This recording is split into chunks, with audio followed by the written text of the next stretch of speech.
Hi, everyone. Welcome to the Pest Geek Podcast. I'm Stephen Van Tassel, another episode of Living the Wildlife. So we're very glad that you've joined us. We don't have any sponsors for this particular episode, so if you're interested in being a sponsor for our segment, please get in touch with me at wildlifecontrolconsultant@gmail.com, wildlifecontrolconsultant@gmail.com. We're very glad that you're here joining us.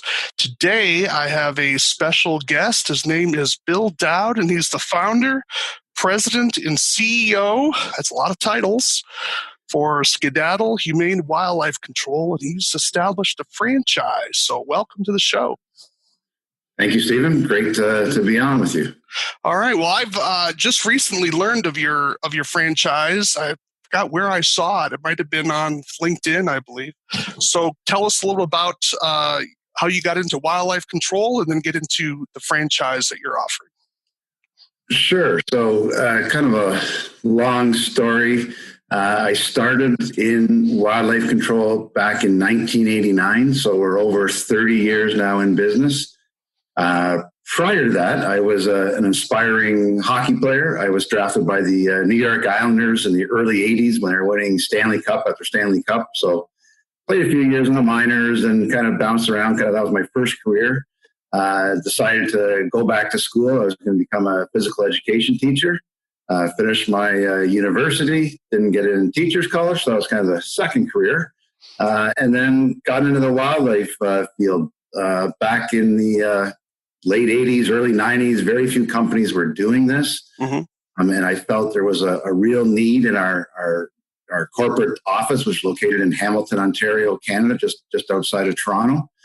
And then from Hamilton, we expanded, into the Niagara Peninsula, into southwestern Ontario, Toronto, Ottawa, Montreal, all these areas. And every place we went, we were being successful. So it wasn't until the last 5-6 years where we thought, we've got systems in place, the marketing in place, call center, all the tools to offer people, especially now during COVID, right, an education. Yeah. Now we're franchising across the U.S. We have our first 2 franchises in the U.S. The first one was in Milwaukee, Wisconsin, and he's recently purchased a second territory in Madison, Wisconsin. Wow. The second location is in Houston, Texas. So we're expanding rapidly and looking forward to a bigger footprint, not only in the U.S., but across Canada as well. Interesting. So that was a question I was going to ask you, whether you were registered here in the United States as a franchise. So the answer obviously is yes.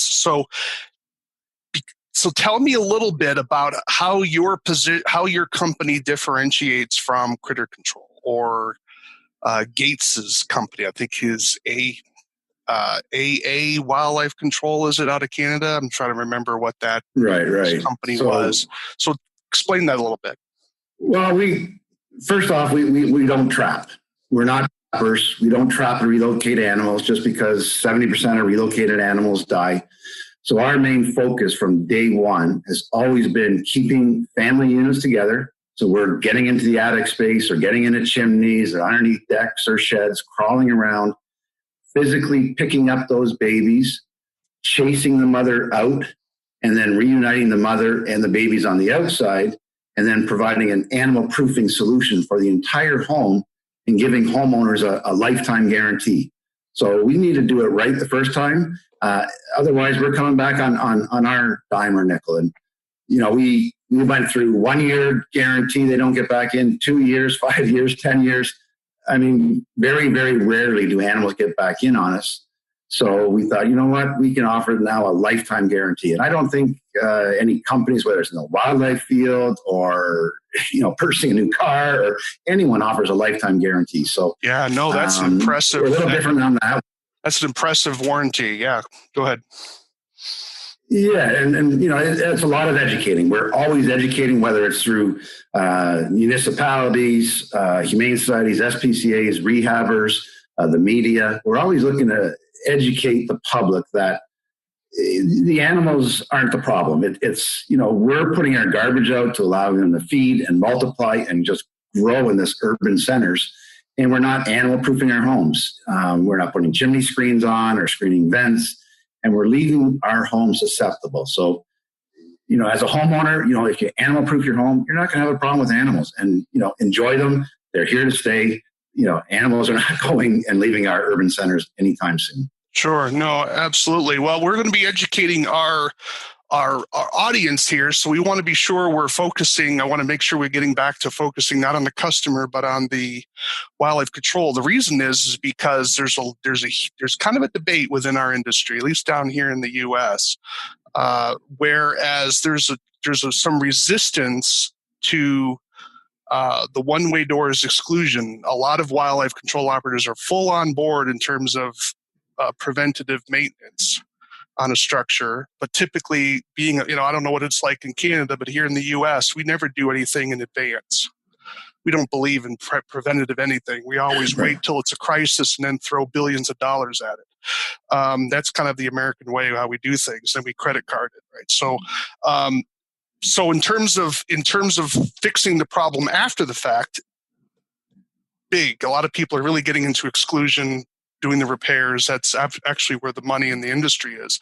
The question comes in terms of the one-way doors. That's the challenge, where some of our industry people have had some real bad incidents where animals have broke back in, and that happened early in their experimentation with one-way doors, and they became never again. Are they going to do that? Maybe in 10 years they'll work on it, but so there's a tremendous resistance. So because your point was relocation, I think you actually meant translocation, because relocation is, we define it as moving an animal within its home range. Translocation, dumping the animal outside of its home range. Right. So there are states who allow that. You're absolutely correct. They allow translocation, and a lot of wildlife control operators like it because it's cheaper. They don't have to deal with the body. They don't have to deal with carcasses. They don't have to kill the animal. But for many people, however, a smaller segment, they would simply kill the animal and then prevent new entry into the structure. So explain a little bit how your methods work on preventing those breakouts from elsewhere, for example. So a raccoon isn't blowing through another vent or going through the roof, for instance, that some people have had challenges with. Right. That starts with our first step when we go to a home. We have a 35 to 50 point property assessment where we're assessing up to 50 items on every single property and making the recommendations to that homeowner that they need to animal proof all of these items so that the animals don't break back in. Okay. And we don't relocate or translocate. We're just chasing that animal out. It's going to, run out the entry point. Typically they have anywhere from 7 to 10 den sites in the neighborhood. So it's going to have another neighborhood close by where it can survive. For all species? Everything we've come across, yes, whether it be raccoons, squirrels, skunks, birds, bats, mice. Wow. Okay.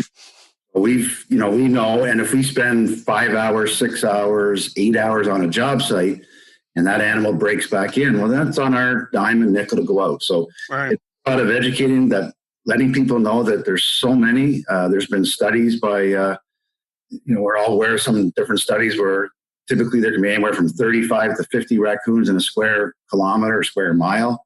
So we're not going to get rid of these animals. It's and as a wildlife control operator, the most humane thing is to keep that animal in that neighborhood. That's where its home range is. That's where its food sources are. That's where its alternate den sites are. So we're really focusing on that and educating people that you're not going to get rid of them all. And, let's animal proof this house once and for all. You have our lifetime guarantee.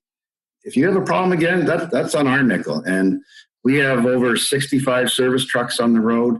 We're seeing 3 to 4 job sites a day. So my company is seeing over 200 houses a day. Right. So, our systems, our methodologies provide success. So let's explore that a little bit more. Let me play a little devil's advocate here, because someone who is removing an animal, let's say a raccoon from an attic, for instance, and then kills it. His argument would be that he's not looking to eliminate all the animals in the neighborhood. He's he's looking to eliminate the raccoon that's offended on the damage. So the idea, I think they would, a wildlife control operator might say, my goal here isn't to do massive population reduction. My job is to eliminate this particular animal so that I don't have to worry about it breaking back in. I'll do the repairs, but it's not a population reduction program.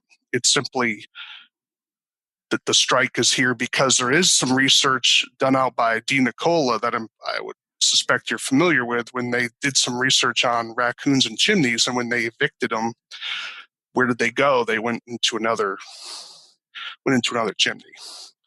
Yes. Sort of like bats. Sometimes we'll go to a different house, and that's the way it is. But that was in terms of they just simply occupied another structure nearby because that got kind of imprinted. How would you respond to that? Well, in the early days, we used to every raccoon. I mean, we've changed how we do business 5 years. 5 years ago. Everybody has. Right. So I mean, we used to ear tag every raccoon we caught. Wow. I think we had over 300, 400 raccoons, and there was only 2 occasions where we ever caught the same raccoon again. Right. And exactly what you said. If it was, and we documented, okay, we caught this raccoon at such an address in a chimney, and when we caught it again and saw our ear tag on it, it was in a chimney as well. So right. You're of that mother raccoon or what have you, teaching or knowing that you're a raccoon dwelling raccoon, you're going to go into another raccoon. From the trapping and I've 30 years in business. I couldn't tell you if that's the same raccoon from yesterday or a different day. Yeah. Trapping, we view it that, you can trap a raccoon in the backyard. How do you know that's the one in the attic? Then homeowners say, well, why don't you put a trap on the roof? Well, why would I put a trap on the roof and attract 10 raccoons to your roof when there might be only one? Oh, I see what you're saying. Yeah. Okay. Well, I think that there's, let me respond to that in terms of where we're at in the U.S., because I'm fascinated because the differences between the U.S. and Canada, to the extent that I'm aware of it, are quite stark. And so I want to explore that a little bit if we have time. Yeah, no, because in the U.S., the move is to what we call positive trapping. So there's 3 different types of sets. We have a baited set, and then we have a blind set, and then positive set. A positive set's where the trap's placed right over the hole. You're only catching what's positively coming out of that house. So as far as non-guilty animals, I mean, if we're going to criminalize this here a little bit, right? The guilty animal, you're only catching what comes out of that structure. Now, a blind set, you could catch an animal coming into the structure. The bait that's in that trap, is that not going to attract more raccoons to that property, though? So why would you do that? Otherwise, they'd be trapping forever. Right. That's why we believe trapping is not a viable solution. Yeah. Okay. Well, there would be the hands-on removal. Yeah. And as soon as we get it out, we animal proof it right then and there. Job done. Yeah. So how does that deal with cost? How are we dealing with cost for a client? Well, before we get into cost, I just want to talk about how we have seen 30 years in business, and our American franchises, in one in particular, is actually selling more than we are here in Canada, and that the American people are loving our methods compared to the traditional trappers. Right. Okay. It's a disruptor of the industry. Oh, I think it will be. Yeah. Every market we go into, when I get a franchise inquiry for Cincinnati or St. Louis, we'll do the research, and all of the competitors are typically trappers. Very few are saying we're going to do this hands-on removal that we do. So we disrupt the industry, and we've actually seen that in Milwaukee and in Houston, where trappers are saying, what are these guys at Skedaddle doing? That's different. Mm-hmm. How do I do it? So they're trying to kind of copy us, and eventually, because we've seen this when we go into other markets in Canada for 10, 15, 20 years, that the competition that was all trappers are now trying to do it our way, and doing the animal proofing is the solution, not the trapping and relocation or translocation as the viable, ethical, and humane solution. Right. So in terms of the repairs, I think I think the U.S. wildlife control operators are all on board on that. It's the question of the cost involved in terms of having to harden an entire house to make sure that that raccoon isn't breaking in somewhere else. So that's where I'm wondering, and I'm intrigued in terms of, because you're going right now to big markets. Those are pretty big markets when you're looking at Madison and Houston. Houston's a massive city, right? So you're not going to the second tier, third tier urban centers yet. So there's going to be some people in those cities that have cash and have some serious expendable money. I'm thinking about those more suburban areas where people are more, lower end white collar workers with some blue collar workers there. Are they going to be able to afford to make those repairs to do your service, as opposed to trap, remove that particular animal, then fix the hole rather than hardening the entire structure? You see where I'm going with that? Yeah, we have found homeowners, and any of us, public, will spend more money for a service that they feel peace of mind and they're getting taken care of, and exceptional customer service. So that's been my focus since day one, is exceptional, outstanding customer service. And if you do what you say you're going to do, you show up on time, you provide a written quote, you're in company uniform, you have a nice website that explains what you do, and the marketing behind it, that people don't mind spending that extra money. And we're seeing that. Our franchises, our Milwaukee franchise, without saying exact numbers, but typically across all of we have over 30 franchises in Canada and the US. Our average price per job runs anywhere from $1,500 to $2,500. Yeah. And Milwaukee is on the more higher end. So people whether you're American, whether you're Canadian, whether you're in a large municipality or a smaller suburb, because in Canada we are in some smaller communities with 100,000 people. And, people will, especially now during COVID, they are retreating to their castle, their home, protected. So in fact, our business has seen a 17% increase last month compared to the year prior. Wow. Our home, people are hearing noises, they're calling, and we're providing that professional expertise service. And people don't mind spending more if they know they got a company to take care of. We've all had those tradespeople come into our home, whether it be a plumber or electrician, who, it's always a race to the bottom to find the cheapest, especially. Oh, right. No, absolutely. No, that's certainly a larger. So that's sort of a confirmation of what I thought in terms of the cost to a client. $1,500 to $2,500. That's definitely a top tier for many. So that certainly makes sense in terms of those types of prices. So let's talk about that warranty a little bit. And so is it warranted by species, or is it warranted for all wildlife? How does that work? By species. So we're out there quoting a raccoon job. It's going to be a raccoon guarantee. Okay. Also pioneered over 20, 25 years now. We have been, we started, we used to never do mice. We were strictly wildlife. So we would go out to calls and, crawl around the attic and do our assessment, and it would be a problem with mice. We'd say, okay, call a pest control company. Right. And then I started, we figured out how to get bats out of homes and to bat-proof a house and give them a lifetime guarantee. So my director of technical training, I said, figure out how we can mouse-proof a house. So we can now mouse-proof most homes. Right. If they're in bad condition or, 250 years old, there might be where we're going to, walk away from those jobs or get our pest control division to go back and do a rodenticide program or a baiting program. So if we're at a mouse or a raccoon job and give a raccoon guarantee, we can't guarantee it for mice because mice get opening size of a dime. So it is species specific. We're using different product and material based on the species to keep them out. But to be honest, very rarely, if we do a raccoon job, is a squirrel going to get in right. Of course. And if it does, we like to think we're an easy company to do business with. Nowadays, with the internet and bad reviews and word of mouth, social media, if a squirrel got back in, we're going to go out and just take care of it for the homeowner. Because we want that homeowner, next time they have people over for barbecue, they're going to say, hey, call Skedaddle. They take care of us. I got this lifetime guarantee. Right.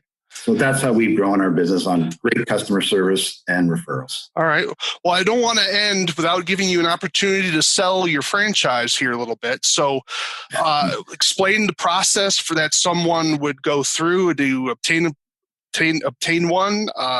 What does one cost? What's required? How does someone go about it? How do they get in touch with you? Yeah, right now we're looking. Just call me, reach out, and we can start the process. We have a franchise development gentleman. There's a 5-step process, because we don't want anyone who just says, I want to be part of franchise. It needs to be a win-win relationship. We want to like them. They want to like us. They want to follow our systems and procedures. We want to make them more profitable. We want them to scale their business like I have. Start with 1 truck, get to 5, get to 10, have that work-life balance. General rule of thumb, depending on the size of your territory, franchise fees right now are $25,000. And that gets all the training, support, the marketing, the internet. We get more web hits on our website from U.S. cities than we do Canada, just based on your population. Well, that would make sense. We're a significantly larger population, so. Exactly. But it really is amazing when we get our sheet. We see, from Salt Lake City, and the number of hits from there. It's like, wow. Yeah. And Toronto, which is a population of 3 million. Right. No, Toronto's a big city. There's no doubt. Yeah. I have my father's Canadian, so. Oh, really? Okay. He was born in Halifax. So, yeah. That was our first franchise, Halifax, Nova Scotia. And he's doing great. He is busy. He's booked out 30 days. I mean, he needs another 5 trucks on the road to keep up with the demand. So, how are you getting labor? Like everybody, that's the question. That's the big question. All right. Yeah, sure. we do a lot. We're hiring all the time. We like to say we hire attitude, and we'll train the skills. You come in, you want to get ahead in life, you want to work hard. We're going to treat you right. Follow our systems, and you'll be successful. We say the same to our potential franchisees that want to come in. We want to make it win-win. I want to pass my knowledge on to you. I want to teach you, mistakes that I made. Like, we've all been in business. We all make mistakes. Let's learning curve and let you get up to a enjoyable lifestyle where you're working on the business rather than in the business. Yeah, I think that's a huge issue for our industry still. It's gotten a lot better. I mean, I'm old enough to remember people would be working 7 days a week, 365 days a week, literally. Yeah. And then they would trash their marriage, and their health would go, and then they looked at all. They still weren't making any real money. I mean, when it boiled down to it, it's kind of sad. That's changed. That's shifted. It still has a ways to go, but you're absolutely correct on that. It's right. I think nowadays, people want that. They want to build something and leave to their family, or like I say to a lot of franchisees, if I had started Bill's Hamburgers back in the 1970s and tried to sell it now, I might get a good piece for it. But if I invested in a McDonald's franchise in the 1970s and wanted to sell it now, I'd be cashing out a lot more. So yeah, without a doubt. My business and franchising, so that I have my better exit plan, and that I can pass my knowledge and expertise and allow someone else to have that better exit plan as they go through this life journey. Okay.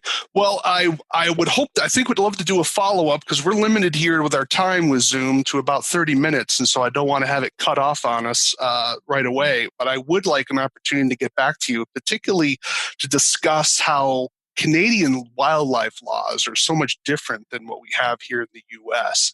And wanted to explore that with you a little bit, and then probably do some follow-up. Maybe we'll get some feedback from our audience, from people that have some questions about the franchise, what the franchise life is all about. So thank you very much for participating with us here. Hey, everyone, just let me introduce him again, Bill Dowd, founder and president and CEO of Skedaddle Humane Wildlife Control. Love the name Skedaddle. That's really cute. You probably can get them right on the web. Skedaddle Humane Wildlife Control will be able to get a hold of you. Is that correct?